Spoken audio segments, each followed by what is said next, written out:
Welcome friends आज हम ब्रावियाज lattices हैं जो 14 लैटिसेस ओके, उनके लिए एक ट्रिक सीखेंगे और सारे के सारे याद हो जाएंगे। ओके, तो आसान सी ट्रिक है। सबसे पहले आप ये ट्रिक मैंने जो पिछली वीडियो में लास्ट में बताया था, देखो ये याद होना चाहिए। सी टॉम हर्ट। ओके, या तो आप इसको ऐसे विजुलाइज कर सकते हो कि टॉम को देखो, टॉम को हर्ट हुआ है या हर्ट हो रहा है, ठीक है ना, समझ गए। तो सी टॉम हर्ट, तो देखो यहाँ पे हर्ट हो रहा है, पूंछ जल रही है, यहाँ पे देखो पिटाई हो रही है, और यहाँ पे देखो अपना भाई रोने भी लग गया है, तो हर्ट हुआ है, ठीक है। तो समझ गए, सी टॉम हर्ट। ओके, तो अब देखो, सी से क्यूबिक, टी से टेट्रागोनल, ओ से ऑर्थोरोम्बिक, एम से मोनोक्लिनिक, एच से हेक्सागोनल, आर से रोम्बोहेड्रल और टी से ट्राइक्लिनिक। ओके, तो ये हो गया हमारा सी टॉम हर्ट। ओके, देखो हम साइड्स, सबसे पहले साइड्स देखते हैं, उसके बाद एंगल्स देखेंगे, ठीक है। एक बार आप ये फिगर देख लो, ठीक, इसको आप एक बार रोक के पॉज करके देख लेना सारे फिगर्स, ठीक।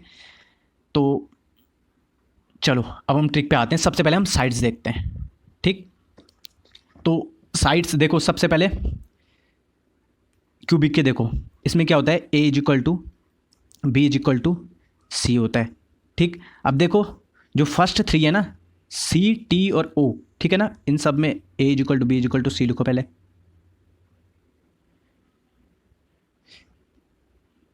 ठीक है।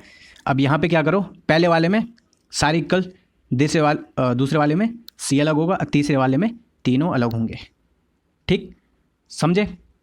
ओके, अब इसको रिपीट करो ऊपर की तरफ, ठीक। तो मोनोक्लिनिक में क्या होगा, A is not equal to B is not equal to C, ठीक। फिर हेक्सागोनल के लिए ये वाला होगा, A is equal to B is not is equal to C, ठीक। फिर रोम्बोहेड्रल के लिए पहला वाला होगा, ठीक है, A is equal to B is equal to C, ठीक। और ट्राइक्लिनिक में क्या होगा, फिर से यही होगा, नीचे से रिपीट होगा फिर, और ऑर्थोरोम्बिक वाला, ठीक है। पर ट्राइक्लिनिक में एक चीज़ समझ लो आप, इसमें यहाँ भी तीनों अनइक्वल होते हैं, मतलब कोई भी दो आपस में इक्वल नहीं होते। और एंगल्स में भी अगर अल्फ़ा, बीटा और गामा ले हम, तो तीनों ये भी अलग अलग होते हैं, ठीक है, समझ गए। और कोई 90 भी नहीं होता है इधर। तो ट्राइक्लिनिक तो सबसे आसान है, ना कोई साइड्स आपस में इक्वल होगी, ना कोई एंगल आपस में इक्वल होगा। तो पहला ये साइड्स वाला आ गया समझ में, ठीक। अब देखो एंगल्स वाला देखो, ठीक। क्यूबिक में देखो, सबसे पहले इसमें क्या होगा, सारे इक्वल होंगे, पता ही आपको, जो क्यूब शेप होता है उसमें सारे इक्वल होते हैं। तो alpha is equal to beta is equal to gamma is equal to 90 degree. Okay, और जो टेट्रागोनल और ऑर्थोरोम्बिक है ना, दोनों ये क्यूबाइड होते हैं, ठीक। तो यहाँ भी ऊपर वाला होगा, ठीक है, सारे एंगल 90 तो होंगे, क्यूबाइड में सारे एंगल 90 होते हैं ना, तो बस इसमें भी यही होगा, alpha is equal to beta is equal to gamma is equal to 90 degree. और जो ये ऑर्थोरोम्बिक है, इसमें भी ये ऐसा ही होगा जैसे ऊपर है, क्योंकि टेट्रागोनल और ऑर्थोरोम्बिक दोनों क्या है, क्यूबाइड शेप पे है इन दोनों का, ठीक है। और क्यूबाइड में आपको पता है सारे एंगल 90 डिग्री होते हैं, और क्यूब में भी सारे एंगल 90 डिग्री होते हैं, समझ गए। और टेट्रागोनल में देखो क्यूबाइड, दो टाइप के क्यूबाइड हो गए। एक क्यूबाइड ऐसा हो गया जिसमें लेंथ और ब्रेथ सेम है और हाइट अलग है, ठीक, या तो तीनों अलग हैं, लेंथ ब्रेथ और हाइट। तो ऑर्थोरोम्बिक में तीनों अलग होते हैं, समझ में आया, ठीक है। मोनोक्लिनिक, अब देखो आप मोनोक्लिनिक अभी छोड़ दो, सबसे पहले आप रोम्बोहेड्रल देखो, ठीक है। रोम्बोहेड्रल क्या होता है, आपने रोम्बस देखा है, ऐसा होता है ना, मतलब रोम्बस ऐसा नहीं होता है, रोम्बस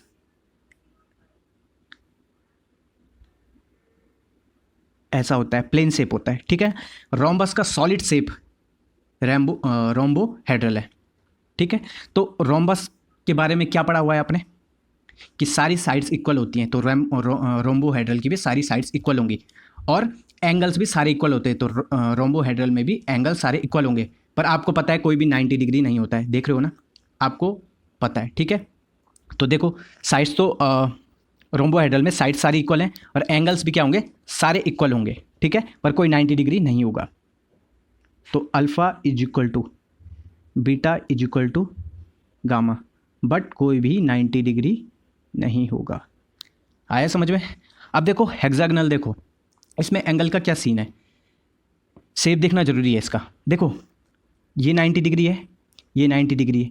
अब ये देखो आप, ये वाला एंगल देखो, ये कितना होता है 120 डिग्री, ये दिखाना जरूरी था, इसमें कुछ रट भी नहीं सकते, ठीक है। तो समझ गए ना आप, ये 90 डिग्री, ये भी 90 डिग्री और ऊपर वाला 120 डिग्री।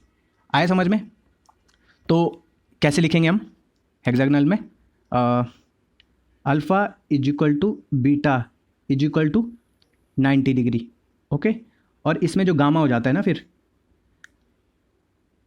ये नॉट इज इक्वल टू नहीं लिख सकते हम, इसको हम लिखते हैं gamma is equal to 120 degree. आए समझ में? लास्ट है मोनोक्लिनिक, तो ये एक है बस जिसको आपको रटना पड़ेगा, ठीक है। इसमें अल्फ़ा बीटा तो 90 होता है जैसे हेक्सागोनल में होता है, ठीक। Alpha is equal to beta is equal to 90 degree, ठीक। पर इसमें जो गामा होता है ना, वो कोई और एंगल हो सकता है, ठीक है, पर 90 नहीं हो सकता। बस इसमें केवल एक ही रटना है, वो है मोनोक्लिनिक, ठीक है। आया समझ में? बाकी ट्राइक्लिनिक में सारे के सारे मतलब अलग अलग हैं, ठीक है। साइड्स भी कोई भी इक्वल नहीं है और एंगल भी कोई भी इक्वल नहीं है, इक्वल नहीं है और 90 भी नहीं हो सकता है।